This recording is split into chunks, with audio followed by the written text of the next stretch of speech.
Otep à tous, bien-aimés frères et sœurs. Au Burkina Faso, 3 journalistes audacieux et ridicules d'ailleurs ont attaqué encore une fois de plus le gouvernement congolais pour s'attirer les faveurs des Occidentaux. Eh bien, ils ont écopé d'un voyage sur le terrain.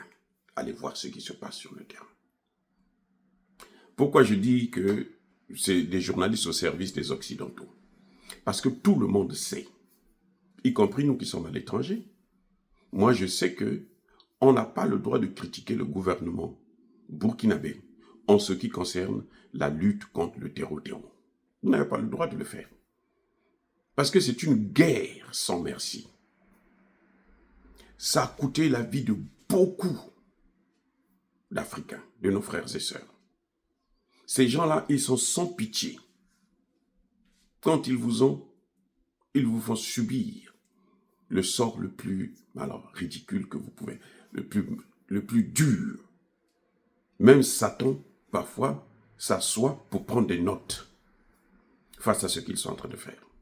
Alors, s'il vous plaît, si vous êtes sérieux, arrêtez de critiquer les gens, les militaires qui sont sur le terrain. Arrêtez de critiquer. Parce que quand vous critiquez le gouvernement, là, vous êtes en train de critiquer les militaires qui sont en train de se sacrifier. Pour que nous puissions vivre en paix. Parce que c'est le gouvernement qui les alimente, c'est le gouvernement qui les équipe, c'est le gouvernement qui les soutient, c'est le gouvernement qui est avec eux. Il y a eu tous les gouvernements avant Ibrahim Traoré ne s'étaient pas occupés de cette armée. C'est pour ça que vous avez vu que les terreaux l'emportaient toujours. Maintenant, il y a un gouvernement qui s'occupe d'eux et ils sont en train de prendre le dessus. Ils sont même prêts à gagner la guerre. Ils ont presque gagné cette guerre. Maintenant, on est dans la guerre contre l'indépendance, la guerre contre la communication. C'est pour ça que vous voyez que dès qu'il y a des événements comme ça, ça passe sur toutes les chaînes occidentales. Parce qu'eux, ils n'attendent que ça. Les Occidentaux ne vous ont jamais dit que les terreaux là ont des problèmes actuellement. Il y en a qui fuient le terrain. Il y en a qui sont obligés de, de déposer les armes. Les Occidentaux ne vous disent pas ça. Surtout quand vous écoutez Yassim Nask ou quelque chose de ce genre, vous n'allez pas entendre des choses pareilles. Vous voyez? Donc, nos journalistes à nous, ou ils sont avec le peuple, ou ils sont avec les ennemis. Être avec le peuple aujourd'hui, c'est soutenir cette armée, c'est soutenir ce gouvernement, parce que pour une fois, nous avons un gouvernement au Burkina Faso qui fait son travail. Nous avons un gouvernement pour une fois qui soutient, qui équipe, qui donne tous les moyens possibles à cette armée pour qu'elle puisse vaincre notre ennemi. Alors, quand 3 journalistes se lèvent, et puis ils viennent critiquer ce gouvernement dans la lutte contre le terreau. On n'a pas dit qu'il ne faut pas critiquer le gouvernement. Par exemple, si on a ouvert une usine de tomates, critiquez. Vous ne voulez pas la tomate. Vous voulez manger le foie gras. Là, vous avez le droit de critiquer. Ça, ce n'est pas interdit. Mais en ce qui concerne la guerre que nous sommes en train de mener aujourd'hui, contre le terreau, qui nous a coûté déjà... Mais alors, nos États étaient prêts à disparaître. Ce sont ces présidents-là, ces 3 présidents du Sahel qui sont venus relever le défi contre la volonté de Macron. Ils ont défié Macron jusqu'aujourd'hui. Et Macron est en train de chercher tous les moyens pour les avoir. Et quand vous avez des journalistes qui jouent leur jeu, peut-être inconsciemment, je n'en sais rien, mais le fait de s'attaquer à ce gouvernement, dans ce domaine-là particulier, c'est jouer le jeu de l'Occident. C'est jouer le jeu de l'impérialisme. Et ça, on ne peut pas tolérer ça. D'ailleurs, Ibrahim Traoré est gentil, puisqu'ils partent seulement pour voir ce qui se passe sur le terrain eux-mêmes. Je ne vois pas où est le problème là. Même moi, aujourd'hui, si j'étais au Burkina Faso, si on me prenait pour m'amener là-bas, je n'aurais pas de problème. Parce qu'on part quand on vous envoie là-bas, ce n'est pas pour aller, je ne sais pas, pour vous. Vous n'êtes pas en prison. Vous vivez avec tous les soldats, tous les militaires qui sont sur le terrain. C'est ça qu'il faudrait bien expliquer à beaucoup d'Africains qui ne comprennent pas les enjeux. Vous vivez avec eux. Vous n'êtes pas particulier. Vous n'êtes pas à part. Vous vivez avec eux. Vous vivez les réalités du terrain. Vous mangez avec eux. Vous buvez avec eux. Vous allez sur le terrain. Vous menez des patrouilles ensemble. On vous montre comment eux, ils font le travail. On vous apprend. Et c'est d'ailleurs une bonne chose d'apprendre quelque chose comme ça. Un pays qui est en guerre, si des journalistes apprennent à savoir comment il faut se comporter, mais ils pourront demain, eux aussi, sauver des vies. Et où est le mal, là, dans ça?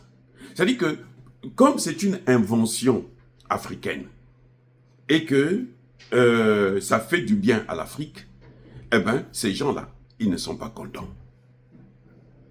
En Occident, les gens ne sont pas contents. L'Occident collectif, eux, ils pensent que l'Afrique doit seulement subir. L'Afrique ne doit pas créer des innovations. Ou l'Afrique doit copier, prendre leurs solutions, appliquer leurs solutions à eux qui n'ont jamais marché. Mais Barkhane était dans tout le Sahel. Vrai ou faux? L'Europe, là, ils étaient dans tout le Sahel. Que ce soit au Mali, au Burkina, au Niger, ils étaient partout. Est-ce qu'ils ont stoppé l'hémorragie? Non. Maintenant, on voit que la solution vient d'Afrique. Et c'est la bonne. Alors, ils cherchent des petits journalistes affamés qui n'ont rien compris de leur métier, parce que le journaliste n'est pas en dehors de la réalité, du combat pour la souveraineté de nos États. Eux, là, ils font le journaliste, là, parce qu'il y a des dirigeants qui sont là, qui sont en train de se battre pour leur souveraineté. Sinon, ils n'allaient pas faire le journaliste. Prenez, bon, maintenant, quand on dit, c'est la presse qui est en train d'être attaquée. Regardez comment ça se passe avec le procès de Marine Le Pen. La presse occidentale est en train de tout faire pour imposer aux juges de reviser le dossier de Marine Le Pen dans les médias. Dans un délai d'1 an. Pour que le juge puisse faire sauter sa peine d'inéligibilité. Alors que tout le monde est unanime. Tout le monde sait que Marine Le Pen a détourné de l'argent. Actuellement, le dossier est en train de partir maintenant vers Bardella. Parce que lui aussi, il a fait des fausses, des lettres antidatées. Il y a des documents qu'il a signés qui sont antidatés. Ce Bardella, l'autre raciste là. C'est antidaté. C'est aussi un crime. Donc même lui là, son inéligibilité là, elle est, faut mettre un grand point d'interrogation. Vous nous avez vu nous plaindre pour ça. C'est leur justice, c'est leur politique. Ils font ce qu'ils veulent. Mais pourquoi eux, ils s'intéressent seulement à ce que nous faisons?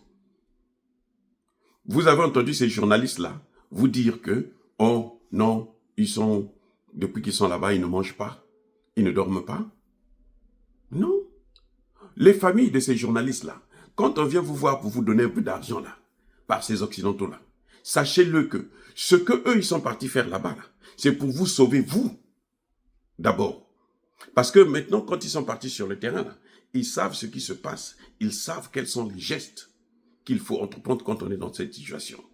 Et c'est une bonne chose pour vous, d'abord. Pas pour nous, pour leur propre famille. Vous, les parents, qui partez voir les Occidentaux pour se plaindre, pour aller faire des commentaires. Non, mais vous savez, ça, c'est ceci, ça, c'est cela. C'est pour vous qu'ils sont partis là-bas. Ils ne sont pas partis là-bas pour quelqu'un d'autre. Ils sont partis là-bas pour vous protéger. Pour que vous puissiez avoir la possibilité de parler avec ces mêmes Occidentaux. Parce que si les terreaux rentrent dans vos villages, là, ils rentrent dans vos villes, là, dans vos maisons, vous n'allez pas avoir l'occasion de parler à ces terreaux. En tout cas, M. Traoré, c'est une très bonne loi que vous avez prise. Ça, c'est une innovation. On n'a jamais vu ça dans le monde entier. C'est ça qui embête les Occidentaux. Parce que la solution, elle est africaine, elle vient de l'Afrique, elle vient des pays qui subissent. Et cette solution-là, c'est la vraie solution. Puisque cette solution est en train d'apporter la paix, est en train d'apporter le calme, est en train d'assurer la sécurité des populations. Vous allez me dire que c'est pas terminé, oui.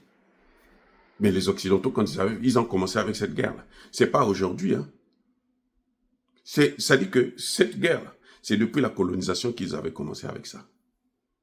Quand on a fini avec les pseudo-colonisations, là, ils ont commencé à mettre en place les conditions pour qu'on en arrive aujourd'hui à ce niveau. Eh oui, les gars, c'est pas par hasard. Ils ne font jamais les choses par hasard. Ce que vous voyez là, ça n'a pas commencé aujourd'hui. Ça a commencé depuis très longtemps. Ça, ce n'est que l'aboutissement de ce phénomène. Les amis, encore une fois de plus, bravo, président Ibrahim Traoré. Et vous voyez, les journalistes minables de l'Occident, là où il n'y a même plus de démocratie, eux-mêmes, ils savent plus ce que c'est que la démocratie. Vous voyez comment ils appellent le gouvernement? Ils disent le gouvernement putschiste. Macron est un putschiste. Alassane Ouattara, c'est un putschiste. Alassane Ouattara a eu un troisième mandat anticonstitutionnel. Là, il est en train de militer pour un quatrième. Vous ne pensez pas que c'est un putschiste? Ça dit que c'est comme si ces gens-là, à un moment donné, ils oublient que ce sont eux qui nous ont enseigné la démocratie en question. Nous, on est allés dans leurs écoles. C'est leur système que nous avons pris. Mais on est en train de constater que leur système-là a des failles. Parce que ça ne s'applique pas sur eux-mêmes. Vous voyez? C'est un problème.